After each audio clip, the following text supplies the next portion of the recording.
Le doy la bienvenida a Karina Banfi, está con nosotros. En un ratito nos metemos en la política. Tiene muchos temas sobre la decisión del gobierno de no acatar el fallo de la Corte Suprema sobre la coparticipación. Pero está también Ignacio Liberadol, y ya que hablamos de economía, hablamos de la economía de la calle. La gente cuida el mango, se llena las llamadas saladitas o los negocios de la calle Avellaneda, y también hablemos del dólar. Ignacio, buen día. Buenas tardes. ¿Cómo está? ¿Cómo va? Buenas tardes. Bien, bueno, para este mes ya se está esperando dentro del gobierno un rebote de la inflación, más allá de la desaceleración que vimos en noviembre. En el gobierno están esperando que haya un rebote, si bien piensan que la tendencia hacia los próximos meses es decreciente. Y lo que está sorprendiendo ahora es que esté tan presionado el dólar paralelo tan rápido, ¿no? Porque este es un mes en el que la gente necesita pesos por el consumo, las empresas necesitan pagar aguinaldos. En general hay una demanda, es la demanda más alta de pesos y la menor demanda de dólares durante el año. Y lo que está sorprendiendo es, quizá por una expectativa de lo que puede llegar a venir después, es que la brecha cambiaria se esté viendo presionada, que entonces, esté viendo un repunte en el blue, en el contado con liqui, más temprano de lo que se pensaba. Mira, mientras te escuchaba hice un gráfico mental y hablé de un triángulo. Vos hablaste del dólar, hablaste del peso y hablaste de la inflación. ¿Hay relación en ese triángulo, si es posible armar un triángulo? ¿Por qué? Porque la gente cuida el peso, por supuesto, los sectores populares van a comprar muchísimo a esos lugares, de la Avellaneda, la Salada, bueno, todo lo que sean puestos ambulantes y lugares donde se vende más barato. Cuida el peso. Pero por otro lado hay un sector que va al dólar por la inestabilidad de esta época. ¿Y vos decís que la inflación puede cambiar respecto de lo que pasó en noviembre?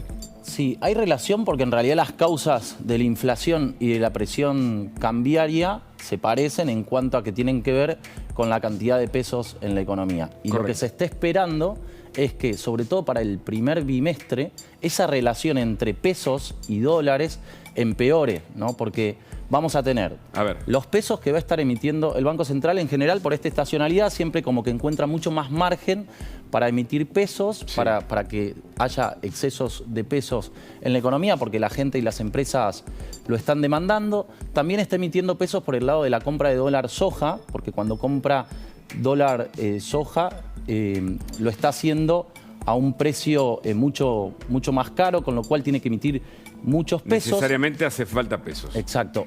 Y lo que estamos viendo también es que las expectativas de oferta de dólares vayan cayendo para los próximos meses por la sequía del agro que se está esperando. El trigo le va a restar prácticamente 2.000 millones de dólares eso a la oferta.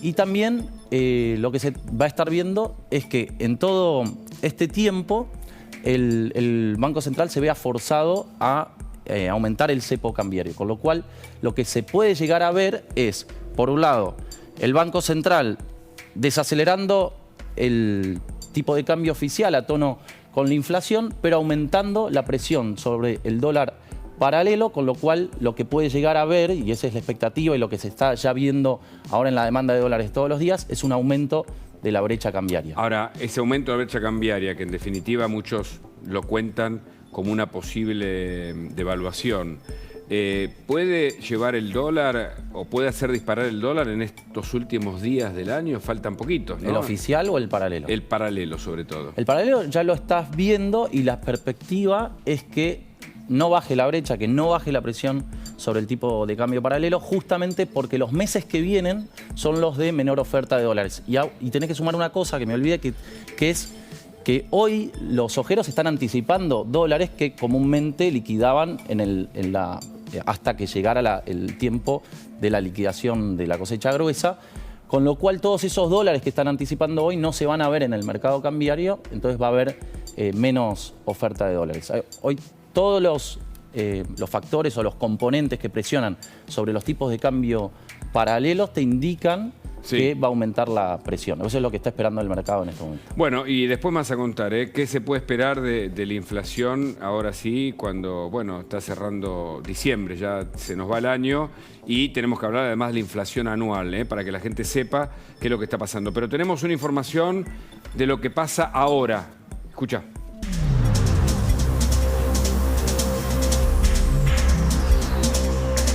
Romina Wiener nos cuenta los cortes y la situación del tránsito. Esta restricción de camiones aplica para todos los vehículos de gran porte que se dirigen hacia la costa atlántica. La finalidad es sacar este transporte de las rutas de la costa y poder facilitar el transporte particular que se desplace con mayor facilidad. Alcanza a la ruta 2, 11, 36, 56, 63 y 74. Además de estar en el día de hoy, también va a estar aplicando mañana sábado, bien temprano, entre las 6 y las 14 horas. A su vez se suma otra veda de camiones de más de 3.500 kilos en rutas nacionales que va de 18 a 21 horas, hoy por la tarde, y mañana sábado de 7 a 10 de la mañana. Esto es importante que se cumpla para poder facilitar el desplazamiento de los vehículos menores. Otro dato a tener en cuenta, Luis, el fin de semana el transporte público, los colectivos, los trenes van a estar con una menor frecuencia y un itinerario de domingo y feriado. Y el subte mañana va a estar arrancando a las 6 de la mañana, eso ya está pautado. Van a arrancar todas las líneas de subterráneos a las 6 de la mañana, a excepción de la línea A y B a las 6:30 de la mañana, y todas van a finalizar el servicio a las 21 horas, entre las 21 y 22 horas. Esto es importante tenerlo en cuenta para los que se quieran mover por los festejos navideños. Entonces, claro, a tener pensado los medios de movilidad que van a estar utilizando, porque van a estar con frecuencias más iniciadas y el subte va a estar finalizando entre las 21 y las 22 horas, Luis. Muchas gracias, Romina. Muchas gracias. Volvemos con vos en instantes. Todo el cronograma, lo que necesitas saber de los servicios para este fin de semana. Karina Banfi, se suman denuncias penales contra el gobierno por desobediencia. Tu mirada, tu primera mirada sobre lo que hizo el gobierno al desobedecer el fallo de la Corte. Buenas tardes. Hola, ¿qué tal, Hugo? ¿Cómo estás? Bueno, primero no nos sorprende, la verdad. El gobierno ya tiene antecedentes, especialmente el presidente tiene antecedentes de crear normas y después él mismo no cumplirlas. Hay que recordar el decreto de la pandemia en donde terminó con una probation pagando para evitar un juicio. Tampoco, por ejemplo, a mí me han respondido en el fallo contra Fabiola Yáñez acerca de la rendición de cuentas, su agenda, sus gastos, sus empleados. Eso ya tiene una sentencia fijada y no han cumplido. Por lo tanto, me parece que en este caso, que es una medida extrema, una decisión de Corte Suprema en donde el presidente, junto con los gobernadores, esto es importante atender, han tomado la decisión, quizás, y lo digo así porque todavía no hemos escuchado la voz directamente del presidente, de no cumplir con la ley. Y la ley no es una sugerencia, la ley está para ser cumplida y los fallos también. Por lo tanto, nosotros, por suerte, en la República tenemos resortes institucionales para poder repeler esta actitud de rebeldía que está llevando adelante la máxima autoridad del gobierno, en donde afecta la ejemplaridad social, donde afecta la seguridad jurídica, donde sin dudas, yo no sé qué piensa Massa, habría que preguntarle al ministro de Economía cómo él ve o qué cree que puede pasar, porque o cómo puede impactar en la economía que no se cumpla con un fallo. Interviene el tema de los fondos, porque recordemos que se le pueden embargar fondos al gobierno a partir de una rebeldía al no aceptar el fallo. Pero muchos comparan la idea de no obedecer a la Corte Suprema con lo que hizo Castillo en Perú, es decir, desoír o querer cerrar el Congreso. ¿Es equiparable? No, yo no, todavía no te diría o no compararía.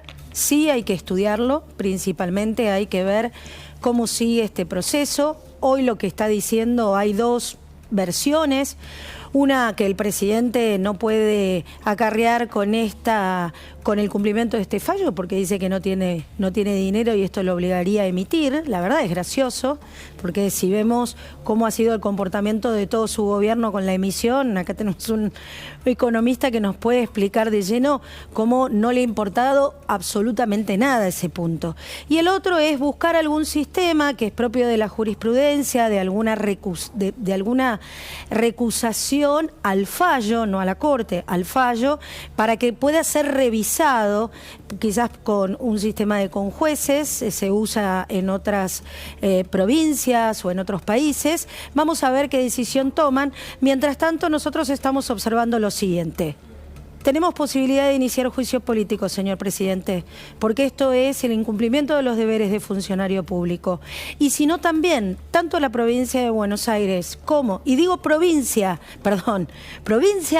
la ciudad autónoma de Buenos Aires, lo que ha dejado muy claro este fallo es que es una provincia y que tiene derechos en la coparticipación concertados. Y acá hay un punto clave que creo que termina de definir cuál es el rol que tienen las provincias, y a muchos gobernadores, como hoy escuchaba el gobernador Uñac, que le temen justamente al comportamiento que podemos tener nosotros la oposición. Ser federal es ponerle frenos al gobierno central, no es estar en contra de la ciudad de Buenos Aires. Nosotros vamos a defender la ley, eso es lo que estamos haciendo. Y hay un cumplimiento de un fallo que tiene que, por supuesto, llevarse adelante. Que la ciudad pida el embargo de los fondos mientras se cumpla, para que se cumpla esta cautelar, mientras se resuelve la cuestión de fondos. Consecuencias políticas, consecuencias, por supuesto, institucionales y también vinculadas con la República.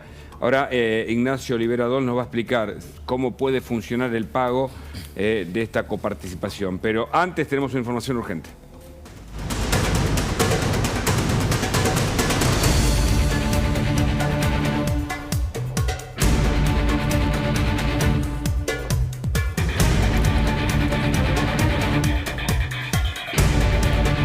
Aquí está la denuncia de Elisa Carrió. Ayer fue anticipo aquí en La Nación Más, también fue una nota de lanación.com, que hoy se confirma la denuncia penal contra el presidente Alberto Fernández, que está acompañada por Mariana Zubik, Pablo Oliveto, entre otros, por la violación del artículo 239 del Código Penal. Se llama desobediencia el concepto central de ese artículo, y es una denuncia que se va a sumar a otras, Karina, entiendo, en relación no solo a este delito penal o un posible delito penal, sino a las consecuencias políticas, el juicio político y el embargo procesal por el no acatamiento del gobierno al fallo de la Corte Suprema. Así es, como bien lo explicás, creo que este es el principio del funcionamiento que tiene que tener la República. Nosotros, como representantes del Poder Legislativo, tenemos facultades de control, y en la habilitación a esta imputación penal que está haciendo la coalición cívica, nosotros estamos evaluando el juicio político. Ya sería el 9º juicio político que le pedimos a este presidente de la República por no solo la desobediencia, sino realmente la inhabilidad moral que muestra diariamente para poder conducir los destinos de este país. Recordemos, son 14 los gobernadores que están apoyando la decisión del presidente de no acatar el fallo de la Corte Suprema sobre la coparticipación de los fondos que, bueno, se determinaron, le corresponden a la Ciudad de Buenos Aires. Y esos gobernadores pueden ser pasibles de también una denuncia penal en sus respectivas provincias. Esto es un dato que también tienen que saber los gobernadores que apoyaron o en todo caso promovieron esta idea del gobierno. Pero hay algunos gobernadores que no se adhirieron a esto y son razonables, por supuesto. Bueno, obviamente quienes promueven este recurso es desde la Ciudad de Buenos Aires el propio jefe de gobierno porteño, que no va a adherir a la idea de el no acatamiento del fallo. Por supuesto, es parte Horacio Rodríguez Larreta representando al gobierno porteño. Juan Schiaretti, de Córdoba, no apoya la idea del no acatamiento del fallo de la Corte. Lo mismo su par de Santa Fe, Omar Perotti, al igual que Rodolfo Suárez de Mendoza. Lo mismo pasa con Gustavo Valdés de Corrientes y Gerardo Morales de Jujuy. Pero hay otros gobernadores que sí están promoviendo este apoyo. Ahora, Ignacio, el gobierno, más allá de que formalmente no puede excusarse desde el punto de vista institucional a no cumplir un fallo, aunque económicamente diga que no puede hacerlo, ¿tiene dinero la Argentina para pagarle la coparticipación a la ciudad tal como ordena la justicia? En realidad lo forzaría a hacer más lenta la reducción del déficit fiscal, y un riesgo es o no cumplir con la meta del fondo, ellos tienen que bajar de 2,5 a 1,9 el déficit fiscal, o tener que emitir más, pedirle al Banco Central que emita más, con todos los riesgos asociados al tema inflacionario. Para mí las implicancias económicas que tiene toda esta escena, ¿no? El fallo, la respuesta del gobierno, tiene que ver, bueno, en ese mayor esfuerzo que va a tener que hacer el gobierno en términos de déficit fiscal, que eso obviamente genera un impacto negativo en los mercados. En términos de seguridad jurídica... ¿Pero no genera más impacto negativo en los mercados no cumplir con un fallo judicial? Bueno, justamente lo segundo. En términos de seguridad jurídica, obviamente, el no acatar, que el gobierno no acate la ley y trasladarlo a cualquier otro motivo. Es decir, la ley obviamente, no imagínate, no sé, sobre cualquier cosa, ¿no? Sobre los depósitos, en algún momento alguien tiene que reclamar algo y el gobierno no cumple con eso, eso alimenta siempre el temor de los mercados. Y el otro tema que para mí impacta más positivamente, que tiene que ver con lo anterior, con el fallo, es el sesgo o la dirección que están tomando los fallos de la justicia en diciembre. Tuviste la condena de Cristina, después la condena a Milagro Sala o este fallo. Lo que se está viendo es que, o se puede dar una lectura de que hay un cambio de ciclo político, ¿no? Y que los mercados están ya anticipándose a eso. Se está viendo que hay una especie de trade electoral que se esperaba más para la campaña del año que viene, pero tuviste un repunte en las acciones y en los bonos en las últimas semanas que puede llegar a tener que ver con esa lectura del mercado sobre un cambio de ciclo político, un poco por el olfato del ambiente y lo que está viendo por la dirección que está tomando la justicia. Y las fuentes políticas y judiciales coinciden en este concepto. Quieren romper el sistema. Esto es lo que consideran porque, como bien explicaba Ignacio, hay una cantidad de fallos que son adversos justamente, por un montón de razones, hechos de corrupción y otros, al gobierno de turno. Y el gobierno de turno está respondiendo de este modo. El profesor Alberto Fernández, presidente de la Nación, está borrando con el codo lo que él sabe que desde el derecho no puede incumplir. Y por supuesto hay reacciones. Y una la tuvo el expresidente Mauricio Macri con este tuit. Mirá, son un par de tuits que escribió para expresarse de este modo. El presidente Alberto Fernández ordenó incumplir el fallo de la Corte Suprema de Justicia. No hay antecedentes en la historia argentina de un desconocimiento tan grave de otro poder del Estado. Y hay otro. Las sentencias no se discuten, se cumplen. La desobediencia de una sentencia de la Corte Suprema destruiría la continuidad jurídica de la nación y nos expondría a la anarquía. Y uno más, cuando a fines del 2015, esto es importante, apenas habíamos asumido, dice Macri, la Corte dictó un fallo millonario por coparticipación, no busqué excusas y mucho menos embarqué al país en una crisis institucional. Confiamos en la justicia. Este dato es importante porque en su momento la Corte le fue adverso a Macri cuando asumió, también por un tema de coparticipación. Macri habló, se expresó, pero cumplió, como corresponde a cualquiera de nosotros, ciudadanos, sea presidente de la Nación o cualquiera de nosotros, debemos cumplir con la ley. La ley no se discute y un fallo de la Corte mucho menos. Y el argumento de recusar tampoco corresponde, porque vos podés recusar cuando está en tránsito, no cuando hay un fallo definitivo, Karina, ¿no? Así es, por eso yo explicaba a uno lo que puede, sí, pedir algún tipo de revisión sobre el fallo, pero no sobre los sujetos que fallaron, porque pasaron toda la etapa procesal para que eso se pudiera hacer. Sin embargo, a mí me parece que es un dato importante el que trae a colación los tuits del expresidente sobre la crisis institucional. Acá hace más o menos un mes y medio, sí, en donde hemos tenido el fallo condenatorio a la actual vicepresidenta de la República, Cristina Kirchner, sí, en donde lo que busca es un clima, ¿no? Mientras nosotros esta semana estamos festejando, podríamos decir, es el día del año, la semana del año más feliz que tuvo la Argentina, ahora nosotros todos los argentinos tenemos que estar preocupados si entramos en una desestabilización institucional. ¿Coincidís con la idea de romper el sistema? Que ayer, conversando con un montón de fuentes, dicen que es lo que está buscando el kirchnerismo y, por supuesto, Alberto, no sé, obedeciendo a esa visión. A mí lo que me preocupa mucho es el rol de los gobernadores. Sin duda, si vos veías esa lista... Gobernadores movilizados por Capitanich, que es un hombre muy cercano a Cristina Fernández. Exactamente, liderados por Capitanich, 14 gobernadores que son fanáticos o dependientes del kirchnerismo. No nos asombra, quizás alguno que coquetea de vez en cuando, pero me parece que esto es muy grave, esto que están haciendo los gobernadores, incitando a la desobediencia institucional.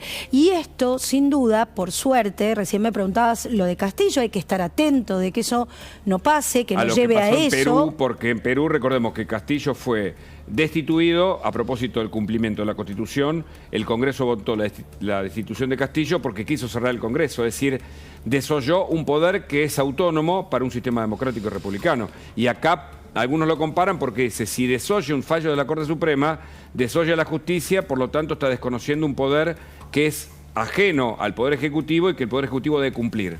Así es, pero mientras tanto el Poder Legislativo realmente está cada vez más fortalecido y también el oficialismo en el Poder Legislativo está totalmente debilitado.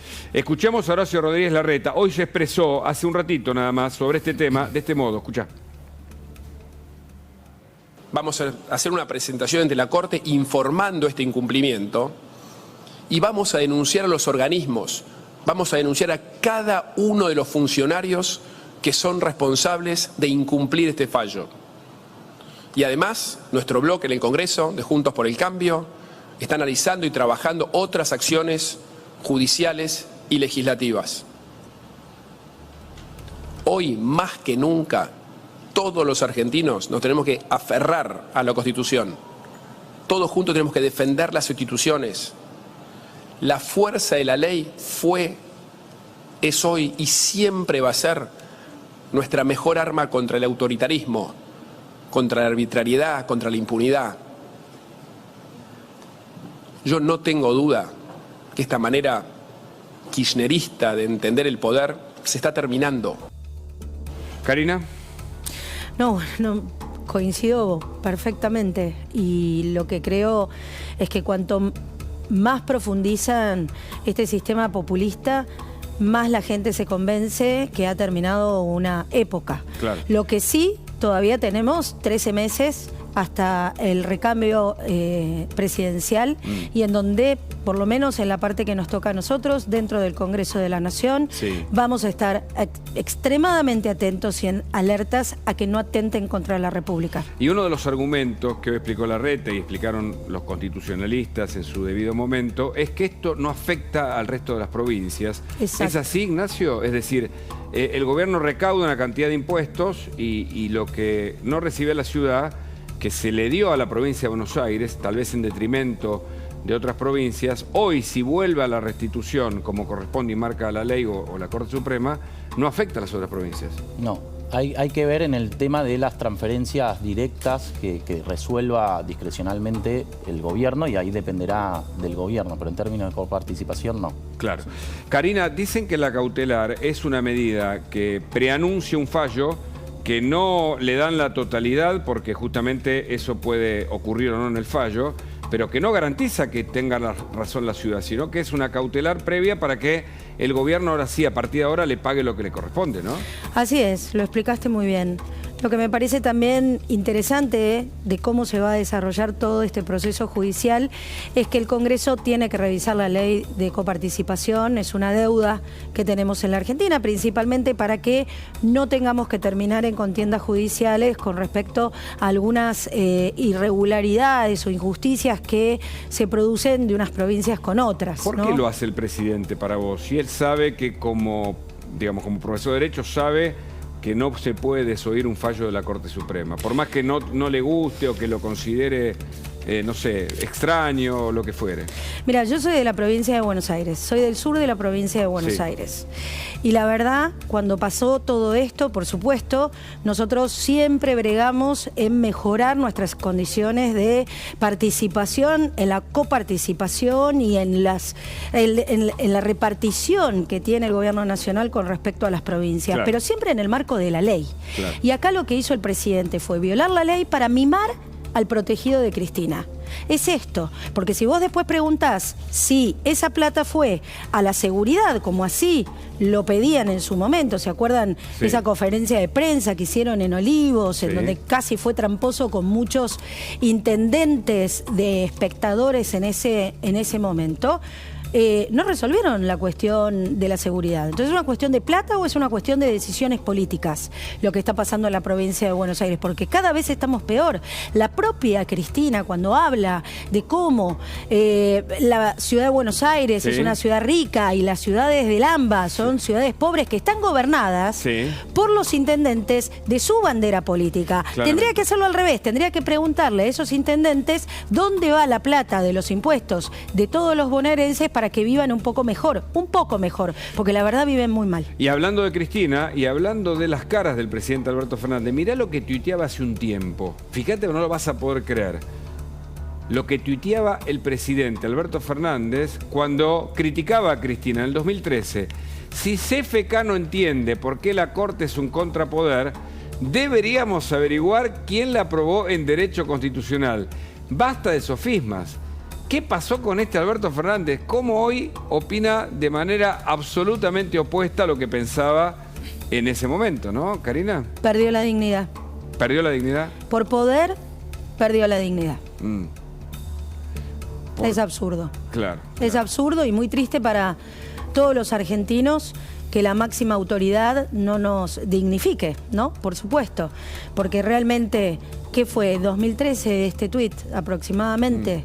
Y todos sabemos, digamos, tenemos este tuit, tenemos un montón de reflexiones en donde parecía una persona que tenía por lo menos el respeto y la consideración por las instituciones. Tal vez. Y hoy lo que vemos permanentemente es un seguidismo a las decisiones caprichosas y que necesita la vicepresidenta de la República para resolver su situación procesal y judicial, que deja mucho que desear. Tal vez por eso la selección gambeteó el balcón de la Rosada y con lo que eso significa para el presidente Alberto Fernández y toda su dirigencia. Está Conrado Stoll con nosotros, es interesante tenerlo y le agradecemos.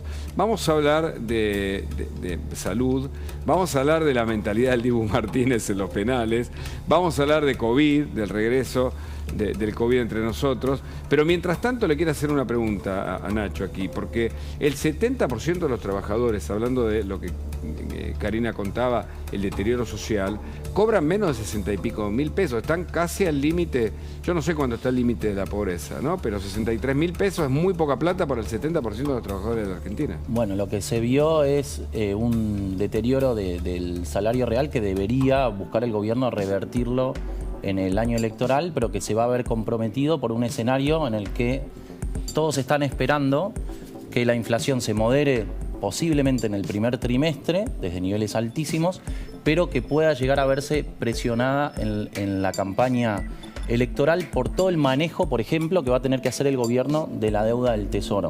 Llega un momento, el año que viene, en que el gobierno va a tener que afrontar vencimientos que prácticamente cuadruplican la cantidad de pesos que hay en la economía y va a tener que lidiar y tentar a los inversores para que se queden y renueven esos instrumentos, y en el caso de que no lo hagan van a tener que emitir pesos, con lo cual si da garantías a esos inversores y si paga con esa emisión de pesos, el efecto va a ser un repunte de la inflación que ya en los bancos están estimando que pueda ubicarse por encima del 100% que vimos este año, con lo cual tampoco se ven muchos motivos para que el salario real se vaya recomponiendo el año que viene. Este es el peor drama, dicen, para quienes analizan la política, no hace falta ser un experto, el peor momento del kirchnerismo, en el cuarto gobierno del peronismo kirchnerista, porque los salarios están por debajo de la línea de pobreza, que es el caballo de batalla en general de este tipo de gobiernos, ¿no? Que los salarios estén más acomodados y no tan bajos.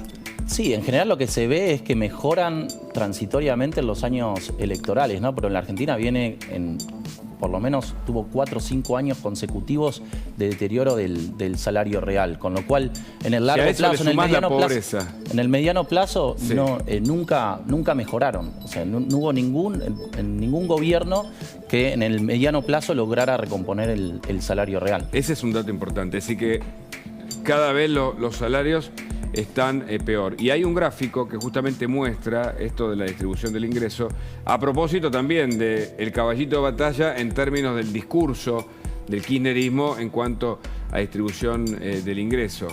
Hogares según escala de ingreso per cápita familia, ¿no? Los porcentajes, y ahí tenés porcentaje de ingreso por decil y bueno, vemos el deterioro bueno, ¿cómo se explica esto, Nacho? No, bueno, es justamente lo que estuviste viendo en los últimos años es que hay más brecha siempre entre el decil más rico y el más pobre, un aumento en el porcentaje de pobreza, algo que no se resuelve por lo menos desde hace una década en Argentina. Claro, y la pobreza y la indigencia y el trabajo que creció, pero en realidad es el trabajo informal el que aumenta, no el trabajo formal, que este es otro de los aspectos que conocimos por indicadores días pasados, ¿no? Exactamente, que es el que en general, bueno, obviamente el trabajador informal es el que no tiene acceso a los convenios que les permiten ir recomponiendo su salario a la par de la inflación. Es decir, también son trabajadores sin derechos, como se dice, ni que hablar del mercado, del mundo de los monotributistas, que es el que más crece. Y hay un efecto redistributivo que genera, en general, por ejemplo, el cepo cambiario, que es más inequidad porque todo el cepo cambiario, el contexto de intervencionismo, a veces alimenta la especulación de los sectores que tienen acceso a protegerse de la inflación o de la devaluación con, por ejemplo, desarbitrajes en el mercado. En cada intervencionismo siempre hay alguna oportunidad para el segmento más alto y con más acceso al mercado de la Argentina. Y mientras tanto, el resto de la población se enfrenta a los mayores niveles de inflación o los efectos de la devaluación sin acceso a estos mecanismos que le permiten a al segmento más alto protegerse de la inflación. Entonces hay un proceso redistributivo en general como efecto del cepo cambiario y del intervencionismo que termina agigantando esta brecha. Y este dato, que parece ser sintético, se explica a partir de estos gráficos, ¿no? El desempleo bajó, pero aumentó el trabajo formal, ¿no? Es decir, el trabajo informal, ¿no? Aumentó el trabajo informal, que es el trabajo que, explicado brevemente, es el trabajo que está fuera de los derechos laborales, el trabajo de changas, el trabajo que muchas veces está fuera del registro. Ahí está. El trabajo informal subió del 33,1 al 37,4. Es un montón, Ignacio. Sí, de hecho debe estar en los niveles más altos, ¿no?, de los últimos años. La Exactamente, verdad que están en los niveles más altos de los últimos. Y viene creciendo, tal como vos señalás, viene creciendo el deterioro del salario en términos de la inflación. Lo que no se ve es como un aumento muy fuerte de la tasa de desocupación en Argentina hace muchos años, que tiene que ver, a veces hay como una especie, es un efecto que se ve en los escenarios de alta inflación. Vos tenés en economías de alta inflación, tenés un deterioro del ingreso, con lo cual eso hace que para las empresas sea muy barata la mano de obra, con lo cual hay situaciones en las que se ve una alta inflación y al mismo tiempo una baja en el nivel de desempleo, justamente porque la mano de obra asalariada es barata para las empresas, para el sector productivo. Claramente. ¿Y qué pesa más sobre la imagen negativa del gobierno, Karina, que no para de crecer? ¿El problema social o los problemas judiciales, políticos, vinculados con la corrupción, con estos hechos que hoy, por supuesto, copan la tapa de los diarios, que es no obedecer un fallo de la Corte Suprema de Justicia? A ver, para la sociedad sin duda es el bolsillo, o sea, es la diaria, es la vida cotidiana que tenés que resolverla cuando llegas a tu casa y le tenés que dar un plato de comida a tus hijos. La verdad, por ejemplo, los últimos indicadores muestran que en la provincia de Buenos Aires hay familias que no pueden cubrir las 4 comidas diarias y es ahí donde te da mucha más bronca, ¿no? Que encima el gobierno esté peleando con la Corte y tensionando la República en vez de tener un sistema cooperativo entre los 3 poderes para que por lo menos tengamos esto que recién hablábamos, seguridad jurídica, inversiones, que seamos un país creíble y que eso sin duda atraiga el trabajo formal, que como recién veíamos, tener trabajo informal también genera mucha inseguridad, principalmente para poder proyectar la comida de dentro de 3 semanas, 2 semanas, porque si te rajan, no tenés ningún derecho ni siquiera para que te lo reconozcan, y eso implica una afectación moral, social de esa familia muy grave. Y claramente la alimentación está vinculada con la salud. Es evidente, cada vez más sabemos que somos lo que comemos, se dice rápidamente, como una forma sintética de entender las relaciones entre la calidad social, los precios, la calidad de vida. Y le quiero preguntar a Conrado Stoll, ¿cómo afecta que una sociedad, que además la vimos eufórica en una fiesta, en una celebración opacada, bueno, por la desorganización y algunos vándalos, vivan estas condiciones de incertidumbre y de una inflación del 100%, que se lo preguntaban hasta diarios internacionales, Conrado? No, bueno, gracias por la visita. Hugo, ¿cómo te va? Estás hablando de incertidumbre, de no poder, de un lugar no previsible, y todo eso, y de estado socioeconómico, todo tiene que ver con la salud y con mortalidad. El riesgo de mortalidad aumenta definitivamente. El estrés, el estatus socioeconómico por lo pronto predetermina que vas a tener una mayor mortalidad.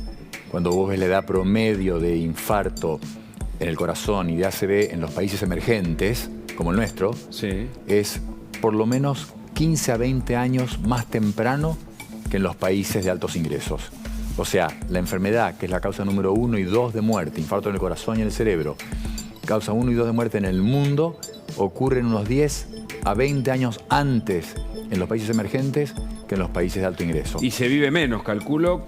Por ejemplo, Japón es el país que tiene por habitante digamos, la cantidad de años más extensa, ¿no? La expectativa de vida tiene todo que ver con eso. Ha habido momentos especiales ahora. En Estados Unidos cayó la expectativa de vida por el COVID, por la gran mortalidad, más de 1 millón de muertes por COVID. Pero en general, altos ingresos se asocia con una mayor expectativa de vida, más allá del cinturón famoso azul, que hay algunos lugares en el mundo que por razones curiosas la gente tiende a vivir mucho más aún. Pero eso son cosas muy particulares. Por ejemplo, ¿no? Cerdeña, por ejemplo, California. Pero te quería preguntar, como médico neurólogo estudioso de la medicina, del comportamiento además, veía alguna persona cruzando el puente y cayéndose, algunos que jugaron la ruleta rusa el otro día, gente que arriesga su vida como si su vida no valiese. ¿Esto también es un comportamiento frente al ahogo que nos ofrece la propia sociedad? ¿Qué viste de lo triste de los festejos?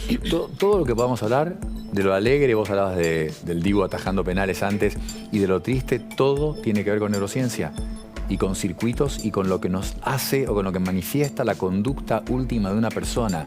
Vos no la estás controlando tanto como vos pensás. Es tus circuitos neuronales lo que te hacen comportarte de una forma, y en este caso estás hablando de fanatismo. Y el fanatismo activa circuitos distintos en el cerebro, que el de la persona que se entusiasma, que celebra y hasta ahí. Pero se activan circuitos totalmente distintos que desatan conductas emocionales y conductas atípicas. Mirá, ¿qué llega una persona a tirarse? El primero cae y el segundo afuera. Bueno, ¿entendés? Sí. Y hay imágenes de estas para, bueno, estar toda la tarde, para hacer un documental. Yo vi a alguien caminando, que se murió lamentablemente, cruzando el puente allí, no sé si es sobre 9 de julio, que iba agarrado de toda esa ornamentación que tiene para vestir y de repente se cae y murió. Y veía otros que se subieron ahí y yo decía, están jugando con su vida, o sea, tan poco cotiza para ellos su propia existencia. No es que cotice, todos tenemos un instinto de sobrevivir muy alto. ¿Estoy razonando mal entonces? No están usando la corteza cerebral. Están usando los circuitos profundos del cerebro, si querés, en vez de decir circuito profundo, ni los vamos a nombrar. ¿Decís? Exacto, la caverna. Tenías que salir, conseguir comida, las mujeres se quedaban en la caverna, proteger a los chicos, a los más grandes, que no se mueran. Y eso es muy básico. Y eso es lo que pasa con el fanatismo. Entonces la emoción llega a un punto que altera tu conducta, y también la mortalidad. En el Mundial de 2006 en Alemania estudiaron 5.000 personas, los alemanes, y vieron que la mortalidad aumentaba durante el Mundial cuando jugaba Alemania. Ganara o perdiera, la mortalidad por infarto y la ocurrencia de arritmias se duplicaba. No importaba que ganaras o perdieras, y si había penales era peor todavía. Circuitos profundos, primitivos, que no dejan que la corteza cerebral, que es con lo que vos pensás, razonás y más o menos podés llegar a un libre albedrío o una toma de decisiones. A calcular bien, por lo menos. Más o menos, porque no decidimos realmente. Hay un neurocientífico muy famoso que habla de los seres humanos, todas las decisiones que tomamos son predictivamente irracionales. Y si lo ves y lo analizás, es así en general. Pero de todas maneras, ahí está el extremo de no usar la corteza cerebral para poder controlar tus decisiones. Y eso debe estar vinculado con la alimentación. Pero quiero también preguntarle a Karina sobre lo que pasó, la mala organización o el desastre de la falta de organización. Y yo no sé si hubo especulación porque la selección no quiso ir a la Casa Rosada. Ahora, se habla de que lo rescataron porque quedaron al libre albedrío, ¿no? A la buena de Dios, el micro en el medio de la de Lepiane. ¿Cuál es tu mirada, Karina? ¿Hubo improvisación, negligencia o especulación y oportunismo, que es aún más grave? Mirá, a ver, nosotros en este gobierno tenemos antecedentes ya con el velatorio de Maradona, que lamentablemente se suscitaron casi, te diría, las mismas situaciones de desmanes, de sin poder controlar. Y acá hay un problema, o por lo menos yo hacía ese análisis, ¿no? Si uno hubiese vallado todo un circuito donde pasara... Bueno, en Marruecos se hizo, por ejemplo. Claro, tal cual, donde pasara el micro. Pero ¿sabes qué pasa? Acá te lo asocian las vallas con la derecha. Perdóname, este chico no se cae, chico, joven, de casualidad. No, es un horror. No me acuerdo, son 65, 70, 65 metros. No, es un horror. Después de que destruyeron el obelisco por completo, después del vandalismo, que si querés, algunos dicen, bueno, frente a 5 millones... un solo grupo, bueno, lo que quieras, pero la desorganización no es de ese grupo, la desorganización es de un gobierno que no sabe organizar, que no se pone de acuerdo entre el ministro de Seguridad Nacional, el de la provincia, bueno, todo lo que... La falta de diálogo... El presidente de la AFA. ¿Cómo somos tan imprevisibles y no capaces de organizarlo esto, no? Bueno, la falta de diálogo entre los sectores que estaban involucrados, acá estaba la provincia, la nación y la ciudad de Buenos Aires, que si hubiesen tenido un sistema de coordinación realmente no nos llevarían a esto, pero yo lo escuchaba, por ejemplo, al ministro de Alessandro, que si ponían vallas, eso es de derecha y la gente se ofusca. Bueno, eso es lo que han cultivado el desmán, a la anomalía.